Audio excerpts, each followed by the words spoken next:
શહેરમાં શાંતિ ડહોળતા અસામાજિક તત્વો તેમજ કાયદા વિરુદ્ધની પ્રવૃત્તિ કરતા તત્વોને કબજે કરવા, તેમને કાનૂનના માર્ગે કંટ્રોલ કરવા માટે તથા લો એન્ડ ઓર્ડરની પરિસ્થિતિ જળવાઈ રહે તે પ્રકારની કામગીરી કરવા માટે આજરોજ ભેસ્તાન પોલીસ સ્ટેશન કે જે ડિવિઝન તથા ઝોન 6 હેઠળ આવેલ છે ત્યાં કોમ્બિંગનું આયોજન કરવામાં આવેલ છે.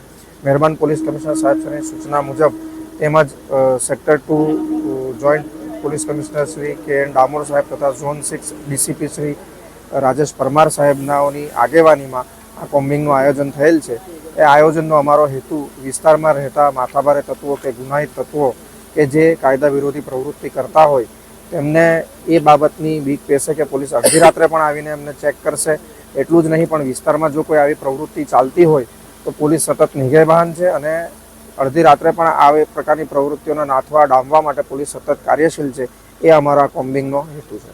અને આ કોમ્બિંગમાં આજે ઝોન 6 વિસ્તારના તમામ પોલીસ સ્ટેશનની પોલીસને સાથે રાખીને ભેસ્તાન પોલીસ સ્ટેશનના પીઆઈ તેમજ ઝોન 6 ડીસીપી શ્રી રાજેશ પરમાર સાહેબનાઓની આગેવાનીમાં આજે અમે આ કોમ્બિંગ કરી રહ્યા છીએ.